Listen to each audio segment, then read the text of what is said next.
Man, this anime was amazing.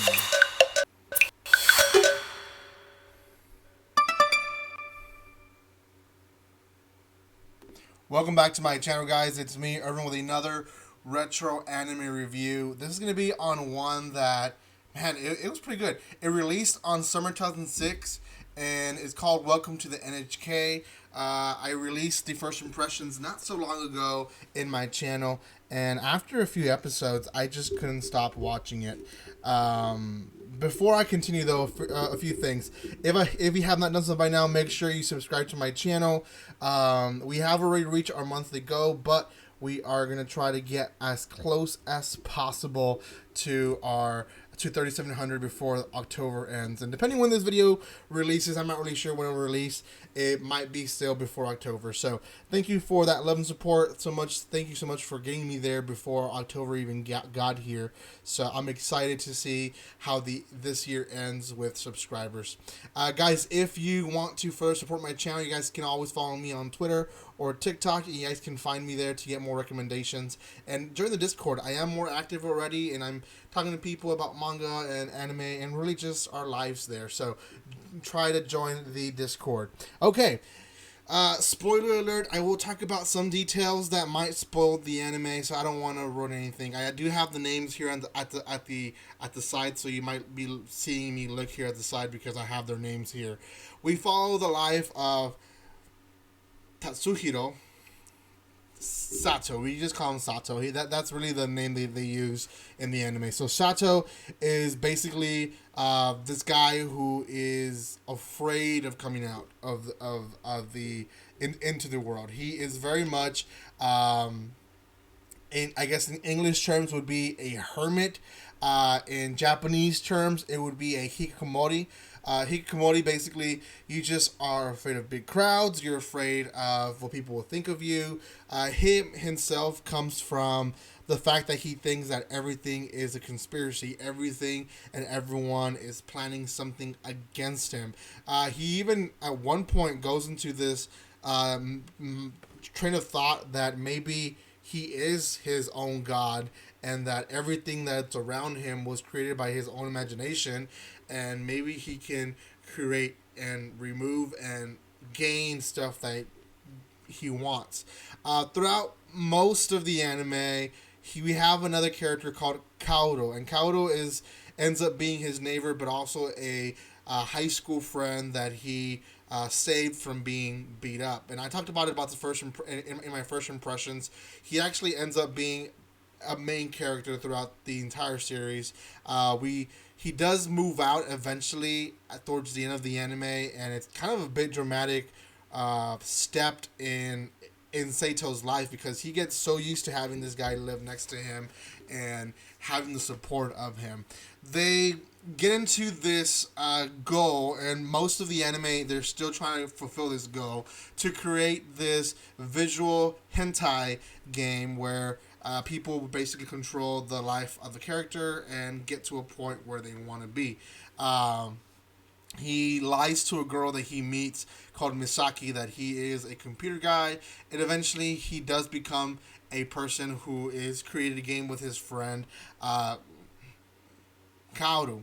Misaki ends up being a girl who really wants to help Sato move away from being a hikikomori, and throughout the entire series she is basically teaching him in the park and other areas in his life what he should be doing, shouldn't be doing. She questions him with different questions of life, and they do a great job about that.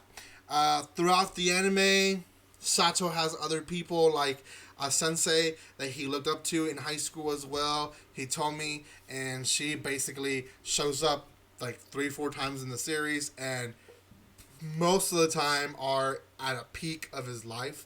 And then there's another girl called Akira who ends up being in a pyramid and tying him into this pyramid. Eventually he is able to release himself from this pyramid scheme and realizes that it's wrong and finds out more about Akira. Now, throughout the entire series, you can cut it into parts, and the first part is really just him figuring out who Misaki is and figuring out that his neighbor is Kauto, and kind of him coming out of his hermit stage. Then Hitomi kind of shows up in his life again, and he is kind of going into this phase of who he likes, who he thinks he loves, and stuff like that.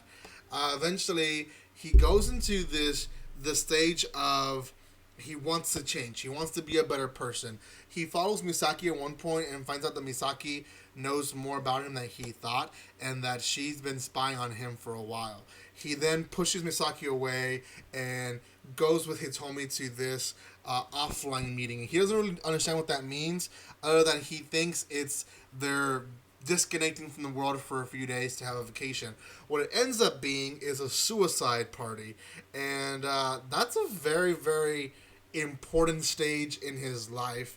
He realizes that he doesn't really want to commit suicide, and it goes from a serious point to comedy eventually, but it gets very, very serious there. And Hitomi gets engaged. That's how she ends up not committing suicide and ends up with this other guy.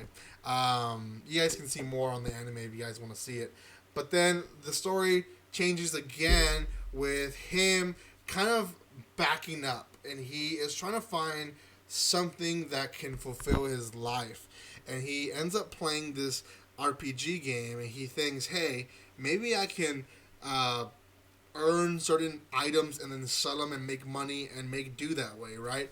Well, he ends up being addicted so much in the game, saying that one day will come that I can make money out of this, that he loses himself there.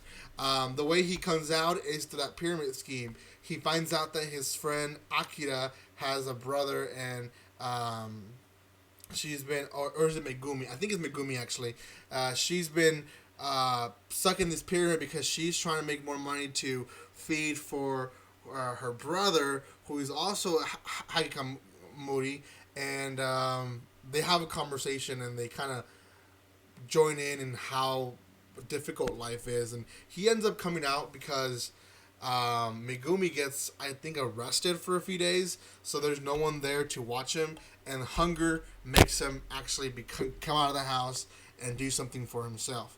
Now, in another note, Sato is trying to figure out more about himself, trying to figure out how to do, and he ends up basically losing everything in his life, which pushes him to be a better person. He loses Kauto because he moves away.